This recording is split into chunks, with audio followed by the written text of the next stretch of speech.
Greg Aidala is the host, and Greg will be interviewing Mike Feurstein. Mike is a local award-winning filmmaker, and he's going to be telling about some of his award-winning projects, including his anti-bullying program. Let's watch Greg and Mike Feurstein.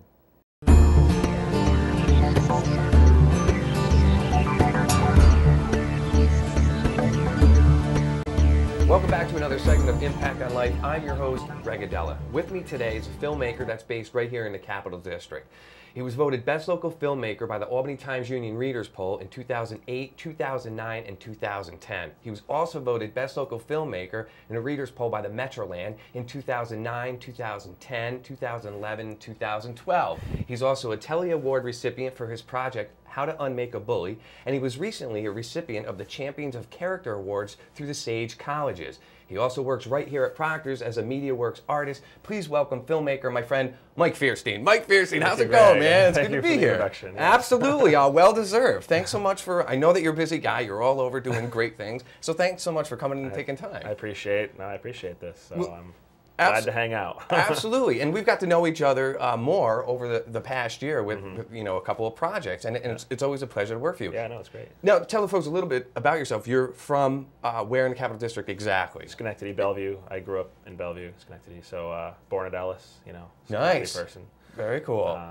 Went to Schenectady High School, you know, and I work there now, so it was kind of...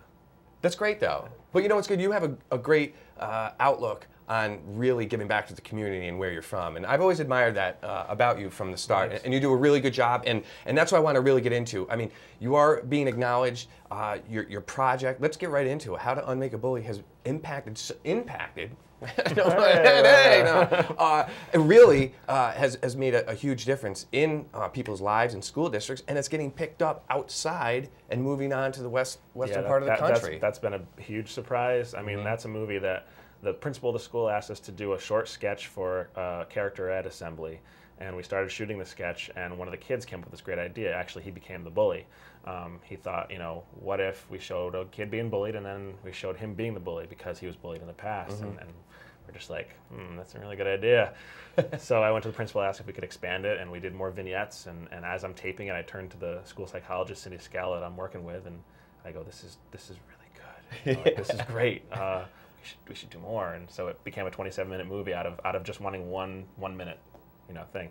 The cast and crew are all 4th and 5th graders and one 1st grader. I didn't have any other professionals working with me other than the school psychologist who would help kids run lines and stuff like that. Or I'm sorry, she's a social worker.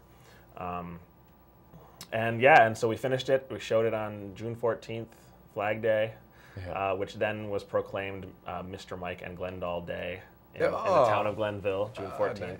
Very cool. And showed it to the community, and then sent it out, and Sage Colleges picked it up and nominated us for the award we won last night, Champions of Character, and the Telly Awards granted us a Telly for it. Kids First Coalition for Quality Children's Media endorsed it, 2 stars out of 3, and the kid judges rated it higher than Toy Story and Toy Story 2 on their meter. Yeah, now that's interesting. And that's what's really good, because I read that as well. Yeah. When you posted about like the rankings of it, and I was like, wow, that's really super cool, and big surprise. It's definitely impressive. Now that Telly, the Telly Awards. Now I looked into that a little bit. They were first founded in 1978. 78 or 6, yeah, one of those in the 70s. And what exactly? How does the Telly Award? What does that give you an audience of? Like, it mainly, the people that win Tellys are mainly industry leaders, Forbes 500 companies or whatever. There's Forbes 500, Fortune 500. Fortune 500, yeah. Like Comcast is one of the record holders for the amount of Tellys they've won. Essentially, a commercial enterprise will submit their work and hope to get a Telly just to say this is quality work that was done this year. So now, officially, these 4th and 5th graders are Telly Award winners, and it's so awesome. I think they're probably some of the youngest Telly Award winners, you know, because they did work on this piece. So that's a great story within itself, right there. That's pretty fantastic. I think it's great. Well, I didn't have that growing up, and you certainly didn't. But to see it to work out and come to fruition that way is really good stuff. Talk more about the Champions of Character Awards. That's through the Sage. Yeah. Every year they honor people in the community that do things to enhance the quality of life for people in the community, or to combat bullying, or to otherwise give notice to people who might not be noticed. And I met tons of people there that night that are just amazing, incredible people, women who brought kindergartners up out of the, kindergartners that want to be drug dealers for a living are now wanting to be attorneys and accountants, and wow. Because of this woman. And then another guy who started a community center in Cohoes, and just all this great stuff they're doing out there. And I'm now among them in name, so that was a huge honor. That was gigantic. That is super, super cool. And I was amazed when you said, the 5-year-old that knew he wanted to be a drug dealer at 5 years old. I'm like, I'm still trying to figure out like what I'm going to do. Right. He already knew. He already knew. So I'm going to do it. but now he wants to be an attorney to help people who were like him out of jams and keep them out. That's his goal, and he's only 8 now. See, that's great. Yeah, see, that's people like that in the community are doing that. So we're now among them, and we have a plaque that says, we're champions of character, and it's just a great community to be a part of. Yeah. That bunch of people. Absolutely, yeah. And you keep giving back because you have Escape.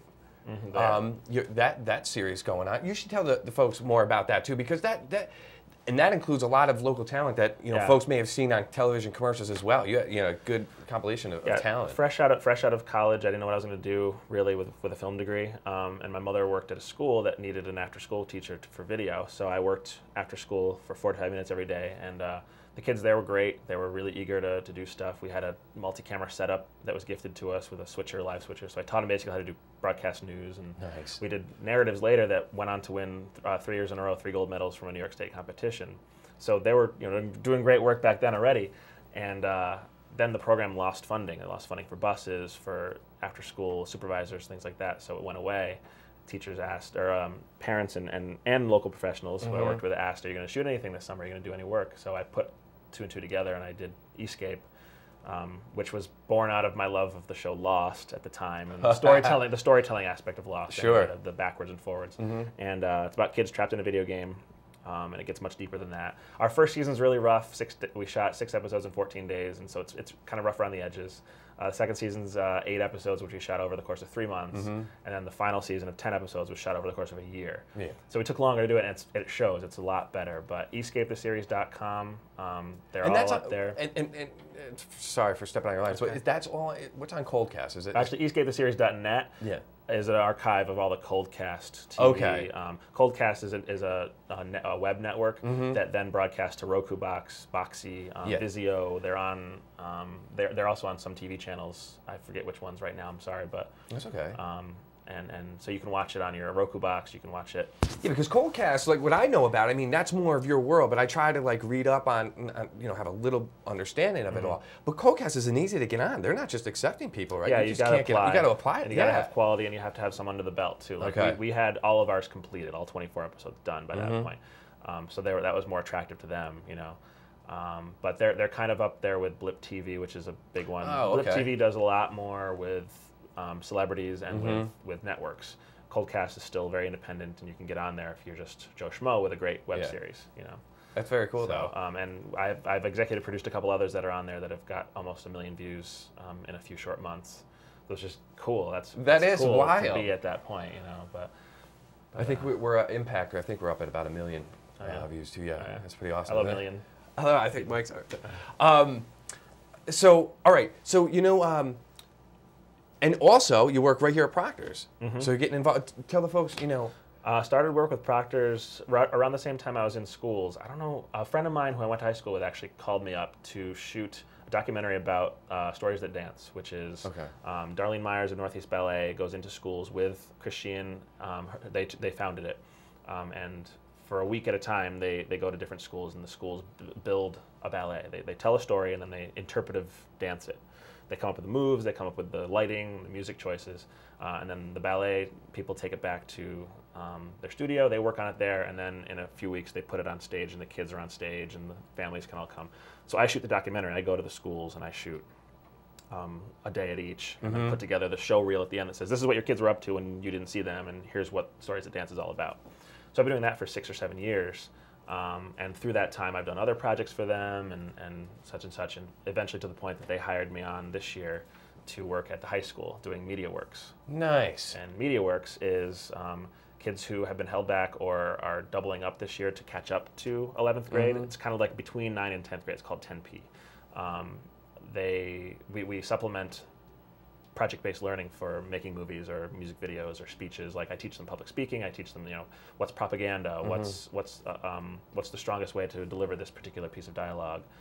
Or you wrote an essay, great, let's make it into a movie now. Yeah. Or poetry, great, let's make a rap video. We do that. So. That's good stuff. Well, tell the folks, how they can learn more about your projects and your company. And MediaWorks is at youtube.com/ProctorsMediaWorks. There's some great PSAs up there.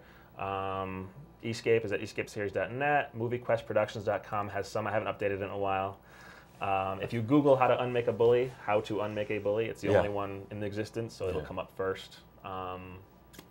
If you play Guitar Hero, I did some Guitar Hero. Yeah, that's pretty cool. I'm sorry, we gotta get going, but man, that's good stuff. I'm sorry we didn't get into that. You can check my work out there, and there's tons of other places. Just write to me, MovieQuestProductions@gmail.com, and I'll hook you up. I do a summer program with kids too, so there's that. Whatever. I don't know. There's it's very cool. So what we should tell the folks so quickly. We'll do is how we work together. We came about working together last year. Mike, this project that I put together and produced through the Albany Times-Union, you just called me up out of the blue. Yeah, and I was like, and it was such a. But then I was like, I'll work for you. It was great. I mean, schedules were cleared and it worked out perfectly. And it was called SARATOGA Scene, which you can see at gregadela.com. And Mike had followed me around Saratoga. I had guest hosts. Racetrack, Yaddo. Wine visit bar. My friend who owns a wine bar. Dance hall, the dance museum. We had Sarah Hall Weaver in here recently. The assistant director. And I love what they've got going up there. They really do some good things. That was a good time that summer. That was fun last summer. And the Victoria Pool. Right. Yeah, I mean, what a great these places in Saratoga. Saratoga is just beautiful. Yeah. It's summertime is great. Right. And I know more about Saratoga now too after that, and about you, and so that was a good time. It was very cool. Yeah. And I love working with you. We just did the project to for the Daily Front and the jam band Vinny Miko from the world-known jam band Mo. So that was a lot of fun. So that was right. It's always good working with you. It's good to see you. That's fun. It's been great. Thanks, Mike. Thanks so much for spending some time. I know you're a busy guy and you got to get going, but thanks so much. So again, folks, it's been another episode of Impact. I hope you've enjoyed yourself. I'm your host, Greg Aidala. We'll see you next time.